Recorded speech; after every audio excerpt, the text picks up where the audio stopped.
an astonishing admission by the Roman Catholic Church. They run the CIA. Did you know the CIA is also dubbed Catholic Intelligence Agency?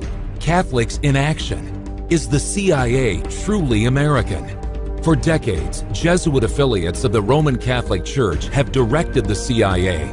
Leon Panetta and John Brennan, the current director, are Jesuit trained. Are Jesuits today the same as Jesuits of the past? Are you familiar with the Jesuit Oath? Its devious plans to control the wealth of the nations, enslave the masses, and depopulate the world. Pope Francis is a Jesuit. Should we be alarmed that the institution the Pope heads also controls the CIA? The CIA's mission is to identify and destroy terrorists and fundamentalists. Pope Francis likewise, and defines them as those who believe in absolute truth, end-time prophecies of Daniel and the Revelation, refuse to yield their liberty of conscience and give up constitutional rights. The insidious agenda of the Jesuits will soon be realized, as Pope Francis has been hailed Lord of the world and Savior of the earth. What does CIA stand for? The Central Intelligence Agency. That is correct. That is what the CIA stands for. Now, do you know what the primary job of the CIA is? I think their primary job would be similar to the police force, but more the head of law enforcement. Now, Marianne, what is the primary job of the CIA? I believe it has to do with foreign intelligence. The CIA is the foreign spying agency for America. That is also correct. Now, they collect, analyze, evaluate, and disseminate foreign intelligence in order to help make decisions that relate to national security. So you're right. So Jerome, can you guess what religious group has predominantly run the CIA? I would assume Christians or Catholics. Now, can you guess what religious group has predominantly run the CIA? I'm going to assume or guess the Catholic religion. That is correct. Why do you guess that? Because I figured that they might have a lot of involvement with the CIA. Now, the CIA has been predominantly run by Roman Catholics, and a high percentage of them have been members of the Jesuit Society. Yes. So do you know who Jesuits are, Marianne? Kind of, yes. I was raised Catholic, so I'm familiar with Jesuits. Okay. And what can you tell me about Jesuits? Well, they seem to be more liberal priests, I guess. All right, so they are a male congregation in the Roman Catholic Church, as you know. And so what we're going to do is just read the Jesuit oath, okay? So have you follow along. It says, I furthermore promise and declare that I will, when opportunity present, make and wage relentless war, secretly or openly, against all heretics. I will hang, waste, boil, flay, strangle, and bury alive. Rip up the stomachs and wombs of their women in order to annihilate forever their terrible race. So, Lucas, what are your thoughts on the Jesuit oath? Well, based on that oath, I'm not too fond of the group. I haven't really looked into what else they claim to stand for, but it's kind of concerning to have a group, like you said, so involved in central intelligence and everything, and being so motivated by these values. So what are your thoughts on the Jesuit oath? The Jesuits are pretty bad people. Sounds like they want to kill people. That's not a good thing, is it? Based on the Jesuit oath, the excerpt that we just read, what are your thoughts on Pope Francis being so impactful in social and political issues? I think that we should keep our, separation of state and church. I believe that the Pope should stick to his religious issues, and then the government needs to handle the government issues.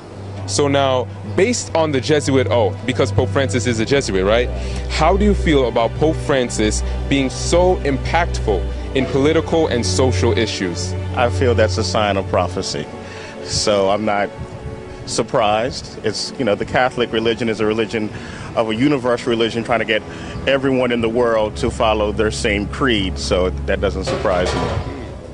Wow, Sean, I was going to ask you now, are you aware that the Bible tells us there is a time coming when our liberty of conscience will be stripped away, and that those who stand true to the principles of Protestantism will not be able to buy and sell? Yes, Revelation. The Catholic Herald, which is a news publication for the Roman Catholic Church, gives us a new and interesting way to look at the CIA, or the Central Intelligence Agency. By professing right in the very front page of this Catholic Herald News, it states that the Catholic Church thrives in the CIA. The headlines read, "Why Catholics Thrive in the CIA." The agency has been dubbed, and I quote, "Catholics in action," end quote, because the faithful have occupied so many senior positions.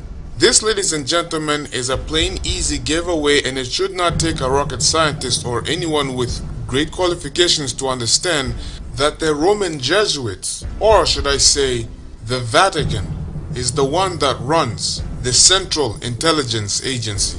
Make some very interesting notes here. Make note that the CIA thrives in the United States of America. It has the seal of the United States and the symbol of the United States right on it. The eagle is right there. Secondly, make note, the Jesuit order thrives primarily at the Vatican. However, what you need to understand is that the Jesuit order is a secret police for the Vatican, and what they have done is they have successfully infiltrated every other governmental structure in the world today. But they will disguise themselves as Roman Catholics, and that is because they are Roman Catholics. Just as you have Joe Biden, he is the first Roman Catholic Vice President of the United States of America. While he is the very first Vice President who is a Roman Catholic, we also have the very first Jesuit Roman Catholic leader, the Pope, Pope Francis. In case you missed it, let me go back and repeat myself again so you will understand exactly what I'm telling you. These Jesuits, though they infiltrate other governmental structures, they simply will never tell you that they are Jesuits, but they will tell you that they are simply Roman Catholics. Their allegiance belongs to the Pope. These so-called Roman Catholics, they are Jesuits, especially the ones who are in political structures or in judicial positions of power. The United States of America is run by Jesuits. They used the order of the Masons as scapegoats. The majority of people, the minute they hear the words Freemason, they automatically think the most evil secret society. But when they hear Jesuits, they think, oh, Pope Francis is a Jesuit, he's a good person, he's a Roman Catholic. I think the Jesuits are connected to the Roman Catholics. They have hospitals and schools and many other good institutions, so they're not that bad. But that's how they operate. They operate in a very subtle way. The evidence for this is that we see a reflection between America and the Vatican. The United States Capitol is designed to resemble the Vatican. The obelisk in the United States of America also is a direct reflection of the obelisk of Rome and the Vatican. The symbols of sun worship within the Freemasons and within the Jesuit order, it's all the exact same. Going back to the CIA, when we look at the symbol of the CIA, the United States seal, what we also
NSA's mass surveillance of American citizens, it's easy to forget the other countries that are taking a page out of the agency's spy book.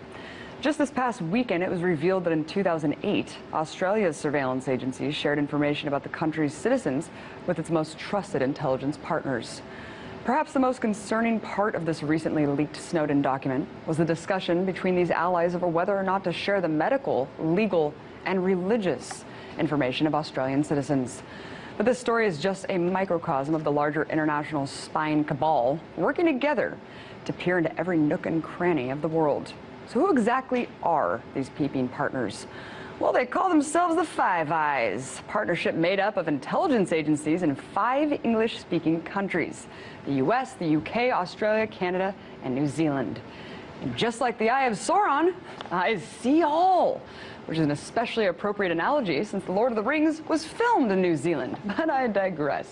You see, the Five Eyes Agreement has been around since the end of World War II, but it was so secret that the program wasn't even disclosed to the public until 2005. On the surface, this treaty is just a friendly agreement between allied nations that it's essential to stopping global terrorism. But thanks to the Snowden leaks, we now know just what an asinine agreement it's actually being used for: industrial espionage and circumventing those pesky laws that prohibit warrantless surveillance of a country's own citizens. In theory, these nations are not allowed to spy on each other's people, but we all know rules are meant to be broken. In 2007, the NSA analyzed and retained any British citizen's mobile phone number, email, and IP address swept up in its enormous dragnet. Another memo dated from 2005 shows that the NSA was working on a procedure to spy on the other 4 countries. And while one sentence in the memo states that the US and UK will not explicitly target each other, the very next sentence says governments reserve the right to spy on each other's citizens when it's in the best interest of each nation. Well, that's not open to interpretation at all. Look, I think it's clear at this point that the myth of the American empire exporting freedom and democracy really means exporting surveillance.